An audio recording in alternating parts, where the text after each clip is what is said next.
Hola, bienvenidas y bienvenidos a Entrevistas CNN a través de la pantalla de CNN Chile, por supuesto, y vamos a conectar inmediatamente a través de nuestra pantalla digital con la subsecretaria de Servicios Sociales, Francisca Perales. ¿Cómo le va, subsecretaria? Bienvenida a CNN Chile. Hola, José Miguel. Muy buenas tardes y muchas gracias por la invitación.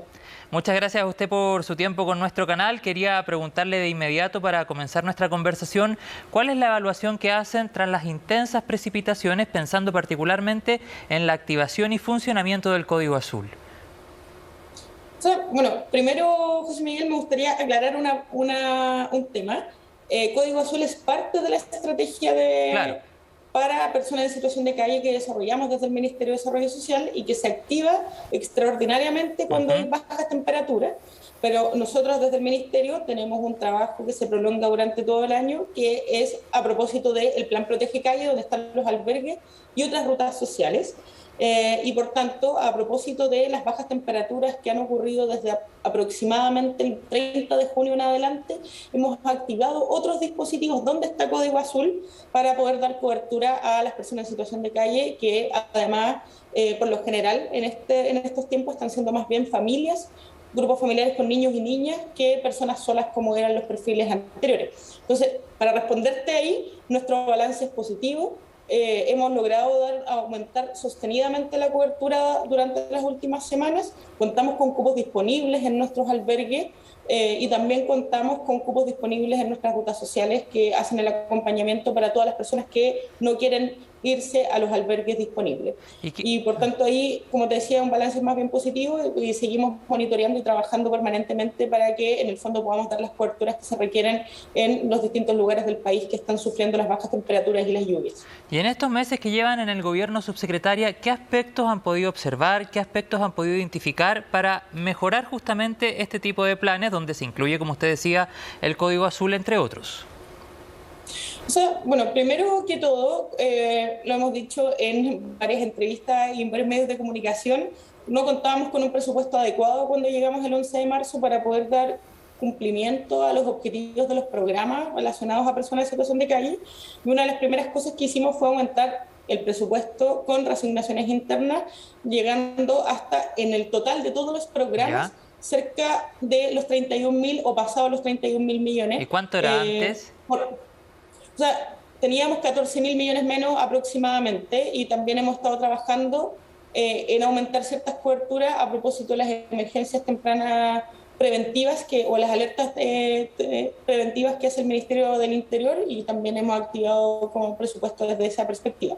Entonces, claro, la proyección es que partimos un poco tarde a propósito de que no había presupuesto, lo arreglamos durante el camino, estamos aumentando sostenidamente la cobertura y para el próximo año proyectamos especialmente tener un presupuesto aprobado desde el mes de enero en adelante que nos permita dar una planificación que se pueda trabajar con los municipios, con los prestadores de servicios, con los gobiernos regionales, desde mucho antes de lo que pudimos hacerlo este año. Y esa es una primera cuestión importante, pero también hay que pensar en estrategias de mediano y largo plazo, que es, bueno, ¿cómo hacemos para que las personas que están en situación de calle, luego que salen de los albergues, no vuelvan a la calle en su gran medida? Y ahí queremos ir fortaleciendo todos esos programas que permiten que la superación de calle sea posible. Y ahí hay varias alternativas posibles, donde principalmente el programa Vivienda Primero es el más importante. Ya, y si tuviéramos que hacer un catastro, subsecretaria, ¿cuántas personas más o menos en nuestro país están en situación de calle? ¿Existe esa cifra? ¿O es difícil cuantificarla?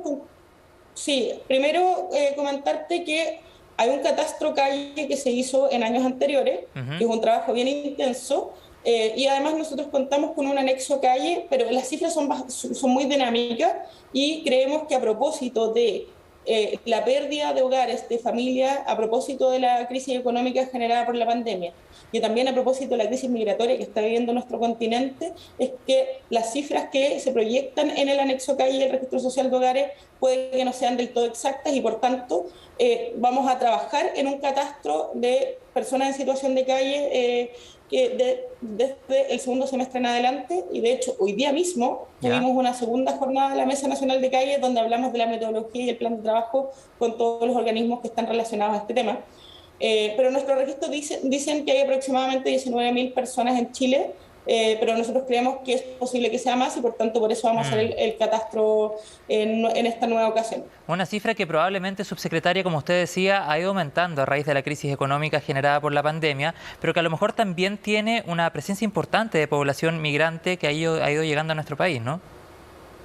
Sí, por supuesto. O sea, lo que vemos ahora, sobre todo en la apertura de estos refugios de emergencia que hemos estado haciendo desde el 30 de junio en adelante, o sea, perdón, desde la semana pasada en adelante, dan cuenta de que hay una cantidad importante de personas migrantes, Claro. sobre todo familias, ya con niños, niñas y adolescentes, y por tanto también ahí hemos hecho un trabajo de poder reorganizar la estructura de los albergues para poder recibir familias, ¿ya? No, evidentemente no en todos los dispositivos disponibles, pero donde es posible hemos tratado de hacer esa reingeniería del funcionamiento de los albergues para poder dar los espacios de resguardo de los niños, niñas y adolescentes y de las mismas familias. Entonces, eso es importante considerar. Sí, subsecretaria, ese es un tema súper relevante, cómo se ha ido rediseñando o reentendiendo este concepto de albergue, tal vez si nos remontamos décadas atrás.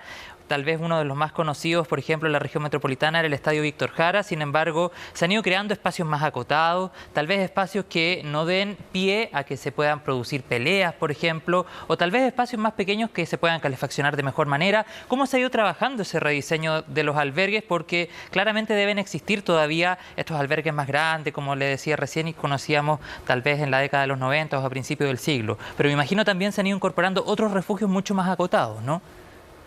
No, claro, por supuesto. Mira, nosotros se nos ha hecho la consulta en múltiples ocasiones si vamos a abrir algún dispositivo de las características del Víctor Jara. Nuestra respuesta es que solo en una situación de extrema emergencia haríamos algo de esas características, porque nos parece que, dado el contexto sanitario y dado también que existe un cambio en el perfil de las personas en situación de calle, que como te decía anteriormente, son hay un grupo de familias ahora con niños y niñas, Claro. es que necesitamos, descentralizar el trabajo, y eso es algo que hemos venido haciendo, por tanto los aforos son más reducidos y también haciendo las modificaciones para poder generar espacios de habitación más pequeños, me refiero a los dormitorios, donde están los espacios privados de las familias propiamente tal. Entonces, claro, producto de la pandemia ya se habían acotado los aforos y nosotros la gran modificación que estamos haciendo este año es precisamente abrir residencias de carácter familiar donde resguardamos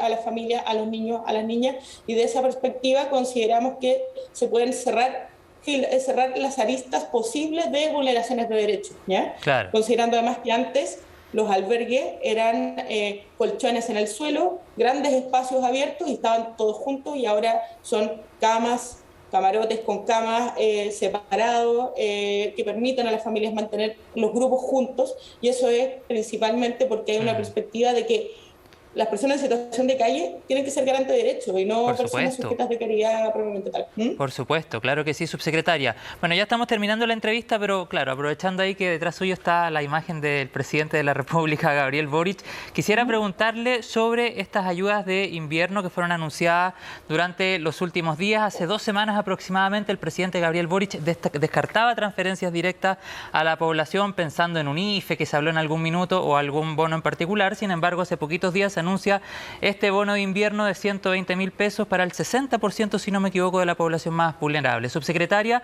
¿qué cambió en el camino para que cambiaran precisamente de la decisión que había planteado hace 2 semanas el presidente Boric? O sea, primero me gustaría hacer una aclaración. El presidente nunca dijo que no se iba a evaluar alguna ayuda para el invierno para las personas que estuvieran pasándolo mal, a propósito del alza del costo de la vida, que es evidente. O sea, ustedes mismos... Pero se había inclinado que no había posibilidades prácticamente, subsecretaria. No, claro, lo que él siempre dijo es que en caso de haber ayudas se iba a analizar y iban a hacer ayudas focalizadas. Y eso fue lo que anunciamos esta semana con la ampliación de las medidas del Plan Chile Apoya, que ya se habían estado incorporando desde el mes de abril, ¿ya? Entonces, primero, importante destacar que este bono invierno no es un IFE, porque es un pago por única vez y con un tamaño bastante menor en cantidad de dinero. Entonces, es un pago por 120.000 pesos por persona que esté dentro de los segmentos que están se pueden revisar en la página web del gobierno, en la página web de Chile Apoya, pero básicamente son para dos grupos. Un primer grupo de quienes ya reciben beneficios del Estado, que están dentro de los segmentos vulnerables, y un segundo segmento para quienes estén dentro del 60% del registro social de hogares y que dentro de su grupo familiar tengan a un niño, niña o adolescente, básicamente menor de 18 años, a una persona mayor y a una persona en situación de dependencia moderada, severa o con discapacidad funcional.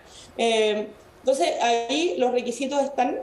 Hay como dos mecanismos en quienes ya reciben beneficios por parte del Estado, que son parte de la población objetivo de este bono, van a recibir los mismos mecanismos. Sí, pero en estas 2 semanas que hablábamos, que el presidente en algún minuto había dicho que la verdad que no era probable, o qué sé yo, por la inflación y todo el tema, que se ha conversado ya bastante. ¿Qué pasó en esas 2 semanas? Fue como que en el fondo pusieron los antecedentes sobre la mesa, se dieron cuenta que realmente se requerían transferencias directas a raíz del alza en el costo de la vida, que también es súper evidente. O sea, ¿qué los llevó finalmente a tomar la decisión? Porque incluso el ministro de Hacienda, Mario Marcel, en Tolerancia Cero, dijo en una oportunidad, sí, lo vamos a evaluar, luego de que el presidente había dicho que prácticamente no había posibilidad. Entonces, ¿qué los hizo cambiar de decisión en ese sentido?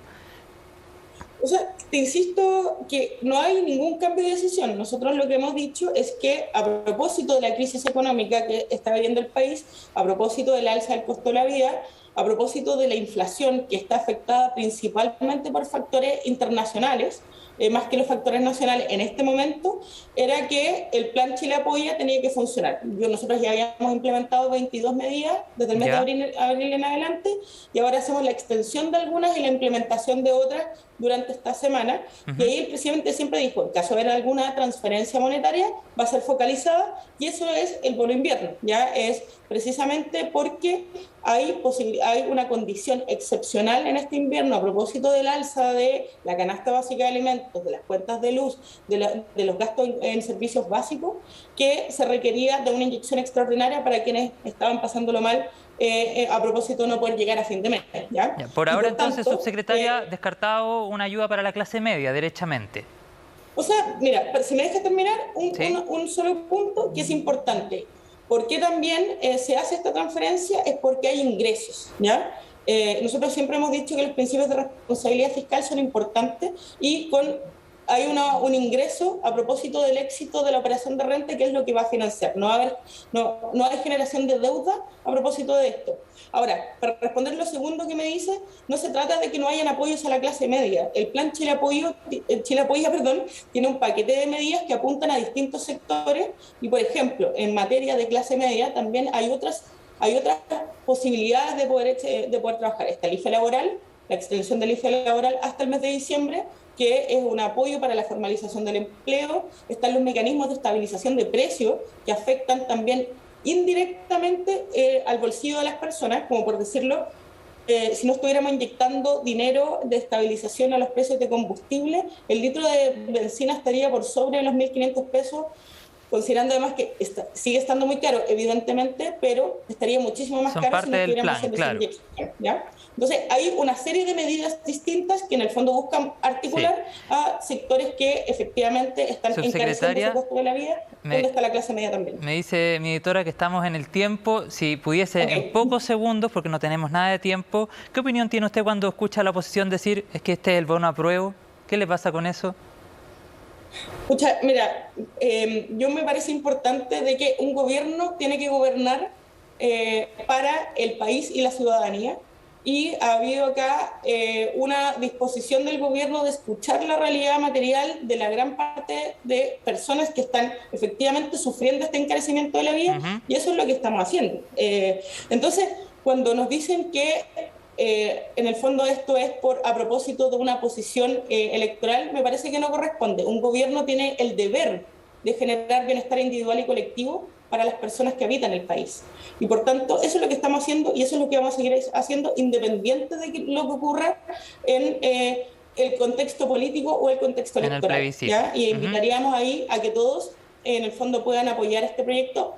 Ya va a pasar al Senado, y que podamos estar pagándolo prontamente a las familias que requieren de esta ayuda para poder pasar este invierno de buena manera. Francisca Perales, subsecretaria de Servicios Sociales, muchas gracias. Cerramos aquí con el teléfono también para que avisen en caso de que sepan de personas que están en situación de calle y requieran la ayuda del Estado. Muchas gracias, subsecretaria, que esté muy bien.